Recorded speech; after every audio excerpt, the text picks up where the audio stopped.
Bahagi nito, pakikinggan po natin ay dating chairman ng Anti-Graft Commission, si Ginoong Belgica.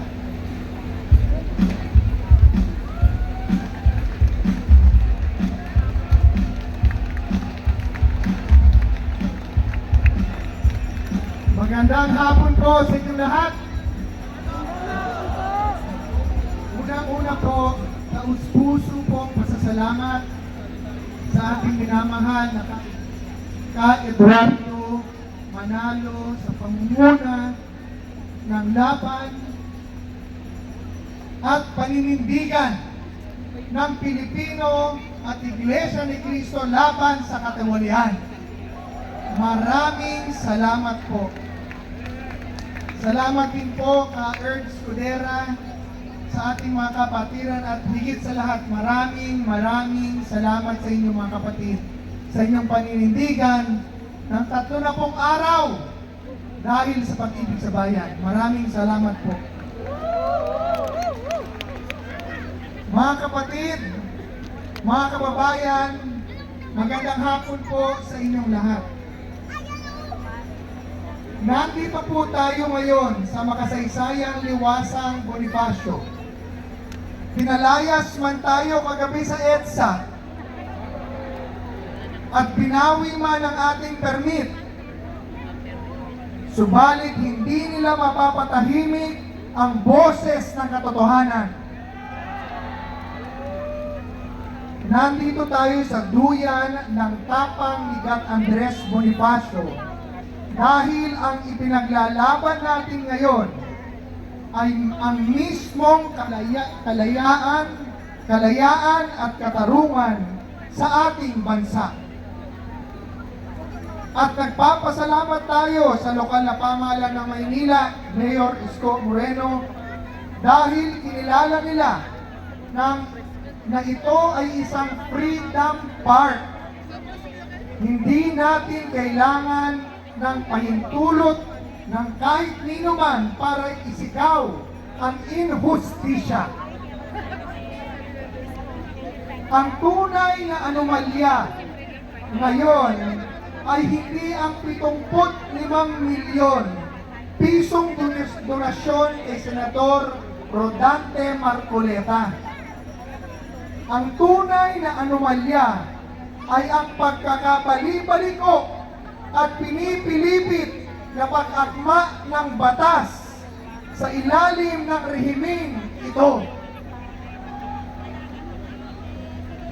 Para lang mabalanggo ang isang kritiko na nagbubunyag sa kanilang katiwalian. Bilang dating PACC chairman, alam ko ang pasikot-sikot ng batas laban sa korupsyon.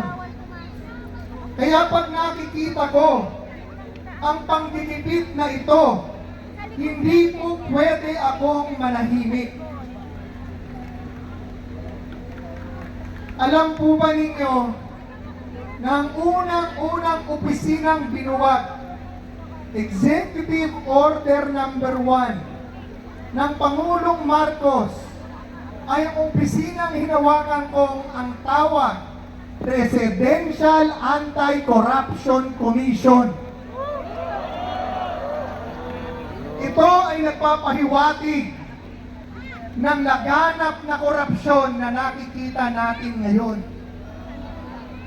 Imbis na palakihin ang opisina lumalaban sa korupsyon, tinanggal pa. Kaya ngayon ang buaya ang lalaki na. Excuse me.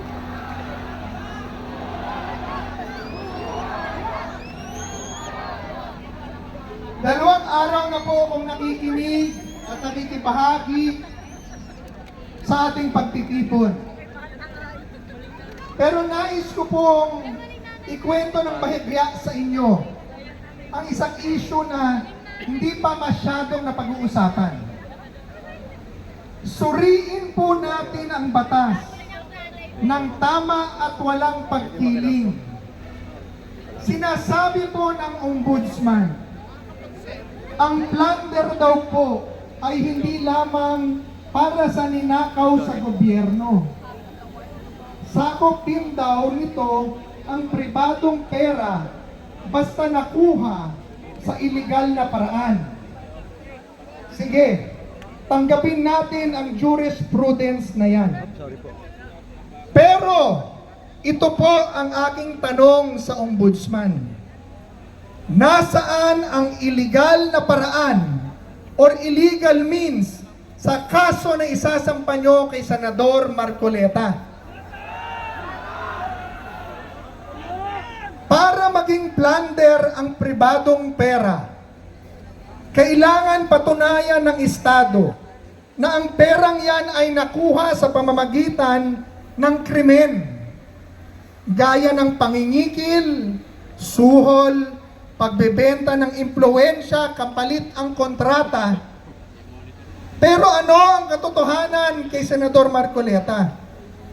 Walang binentang kontrata. Walang binentang pabor. Ang 75 milyong piso ay hindi nakuha sa illegal na paraan. Ito ay kusang loob at legal na tulong pang-politika mula sa mga kaibigan na nagtitiwala sa kanya at sa kanyang prinsipyo bago pa man magsimula ang opisyal na kampanya. At higit sa lahat, hayag na binayaran ang tamang donor's tax sa BIR. Paano nyo tatawaging ill-gotten wealth o kriminal na yaman ng perang dumaan sa illegal na proseso ng pagbubuwis ng gobyerno? Ang kakulangan sa SOSE ay isang administratibong teknikal lamang. Hindi yan kriminal na intensyon para sa kasong plunder or pandarambong.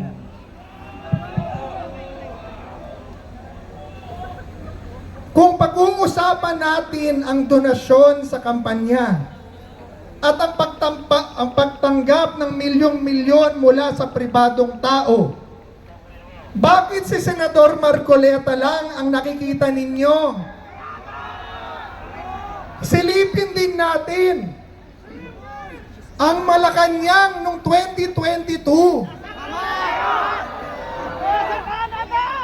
Si Pangulong Bongbong Marcos nakatanggap ng 624.68 milyon mula sa pribadong donor. At sino ang mga nag-donate? Si Secretary Anton Lagdameo na ngayon ay Special Assistant to the President. 247.32 million pesos. Ano siya ngayon? Tanong nga saan? Espesyal na assistant ng Pangulo sa Malacanang Gabinete. Pangalawa, si Mel Robles nag-donate ng 30 milyong piso. Ngayon, siya ang General Manager ng PCSO. Ikatlo, si Secretary Francisco Chu Laurel Jr. nag-donate ng 30 milyong piso sa partido. Ano siya ngayon? Kalihim ng Department of Agriculture. Tanong, bakit kapag kaalyado ng palasyo ang tumanggap ng daan-daang milyong pisong pribadong pera mula sa mga negosyante, na kalaunan ay binibiyayaan ng matataas na posisyon sa gobyerno?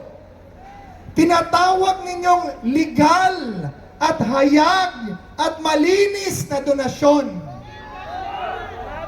Pero kapag ang isang tapat na mambabatas tulad ni Marcoleta ang tinulungan ng mga kaibigan para sa kanyang advokasya, ginagawa ninyo ng kriminal ang kahulugan ng pagkakaibigan at tinuturing ninyo itong indirect bribery. Ito po ang mukha ng hustisya sa ilalim ng administrasyong ito. Kapag kakampi, may proteksyon. Pag kritiko, hinahanapan ng butas para makasuhan ng plunder.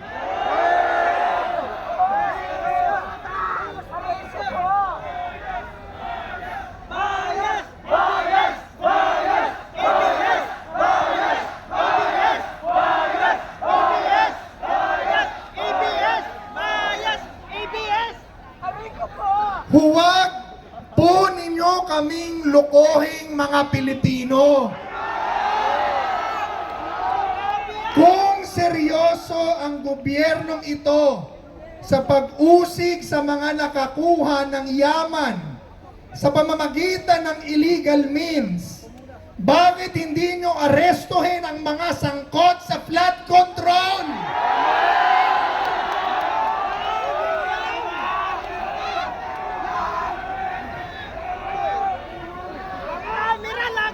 Diyan sa bilyong-bilyong pisong flood control allocations, may mga totoong predicate acts ng plunder.